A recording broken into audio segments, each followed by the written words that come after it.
Welcome back. Now it's time for some quickies और फिर एलएनएन।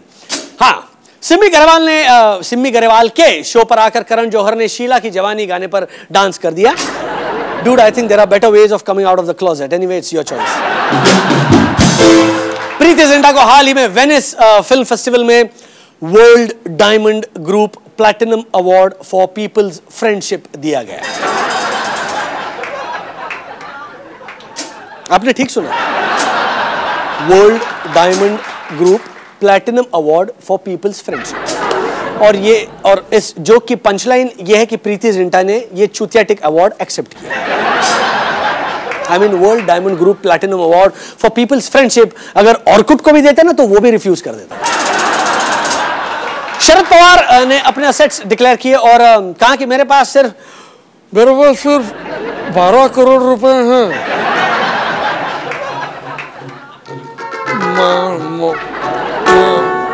माझ्याकडे पैसेच नसतात, सिर्फ 12 करोड़ रुपए मेरे पास। या शायद वो कहना चाहते थे कि ये उनके स्विस बैंक अकाउंट की मेंटेनेंस फीस है।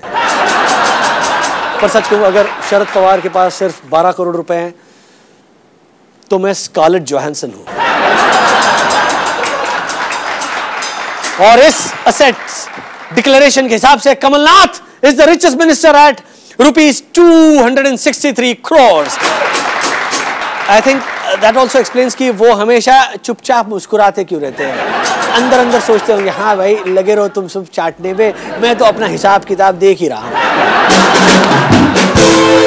सीबीआई ने दयानिधि मरन को 2G केस में क्लीन चिट दे दी है। आई थिंक सीबीआई जितने क्लीन चिट्स देती है उनका नाम सीबीआई का मतलब क्लीन चिट बांटो इमीडिएटली कर देना चाहिए। येडियुरप्पा ने भी कर्नाटक सीएम की कुर्सी से रिजाइन करने के बाद कहा कि उनका मेमोरी लॉस हो रहा है। मतलब कर्नाटका छूटा, नाटक करना नहीं छूटा। और अगर उन्हें सच में मेमोरी लॉस हो ही रहा है तो कोई जाकर है ना उनके कान के नीचे मार के और बोलो, अरे सर आप शायद भूल गए, आप ही ने कहा था पिछले हफ्ते कि अगले हफ्ते एक कस के झापड़ लगाना। तो ये था। उधर जगन मोहन रेड्डी ने कहा कि अगर मुझे अरेस्ट किया तो भगवान सब कुछ देख रहा है। हाँ भाई देख रहा है, और मैं तो कहता हूं सिर्फ देख नहीं रहा होगा, ताली भी बजा रहा होगा कि अरेस्ट हो गया यार। बीसीसीआई ने कहा है कि वो एनजीओ है, और मैं कहता हूं कि अगर बीसीसीआई एनजीओ है तो उसका फुल फॉर्म है नेशनल गंडू ऑर्गेनाइजेशन।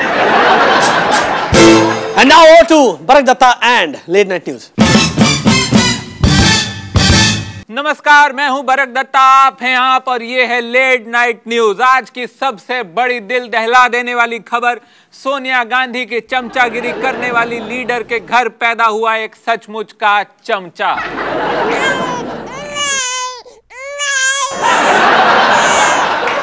जी हां, उत्तर प्रदेश कांग्रेस की प्रेसिडेंट रीता कई गुना ने सोनिया गांधी की इतनी दिल से चमचागिरी की कि उनके घर हाल ही में एक चमचे ने जन्म लिया। इस बारे में और बात करने के लिए आइए चलते हैं अपने लखनऊ संवाददाता पंकज प्रकाश के पास। पीपी, कब जन्म हुआ इस चमचा रूपी बच्चे का? बरक, चमचा रूपी बच्चे का जन्म कल देर रात हुआ और रेटा जी इस बात से बहुत खुश हैं कि चमचे रूपी बच्चे ने सबसे पहला शब्द बोला गांधी। लेकिन पीपी, ये कुछ अजीब नहीं है क्या? लोग डरे नहीं ऐसा चम्मच जैसा बच्चा देखकर? नहीं बरक, बल्कि रीटा जी ने कहा कि उन्हें बहुत दुख होता अगर उनका बच्चा चम्मच की शेप का नहीं होता। उनका कहना है कि उन्होंने पिछले 10 साल से चमचागिरी करके इतनी सिद्धि प्राप्त कर ली थी कि बच्चा इसी शेप का होना था। और सोनिया जी का या गांधी परिवार का इस पर क्या रिएक्शन है पीपी? राहुल गांधी ने काफी मैच्योर रिएक्शन दिया है बरक। उनका कहना है कि हमें चमचागिरी बिल्कुल पसंद नहीं है, इसलिए हरकत दोबारा न करें। साथ ही उनका कहना था कि हमें आदमी शेप्ड चमचे चाहिए, न कि चमचे शेप्ड आदमी। साथ ही उन्होंने एक बार फिर कहा कि कांग्रेस पूरी तरह से डेमोक्रेटिक पार्टी है जिसमें हमेशा मेरिट को ही सबसे ऊपर रखा जाता है, किसी के फैमिली नाम को नहीं। वो इसके आगे बोलने वाले थे लेकिन उन्हें फिर खुद ही हंसी आ गई और वो हंसते हंसते अपनी कार में बैठकर यूपी के किसी गांव में चले गए। हाँ, बस एक सवाल और पीपी, इसके बाद बाकी के कांग्रेस नेता कैसा फील कर रहे हैं? कांग्रेस के कार्डर्स में भगदड़ मच गई है बरक। सब चाहते हैं कि उनके घर चम्मच शेप का बच्चा पैदा हो और इसलिए अब सबने चमचागिरी के लिए हवन कराने शुरू कर दिए हैं। वैसे रीटा बहुगुणा ने कहा है सिर्फ हवन से कुछ नहीं होता, इसके लिए मन भी साफ होना चाहिए।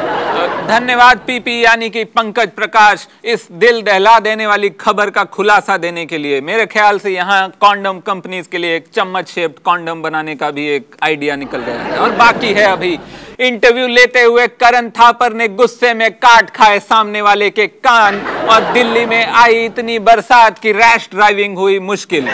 खबरें अभी और भी हैं, लेकिन आज मुझे भी करण थापर का कान काटना है। जय हिंद।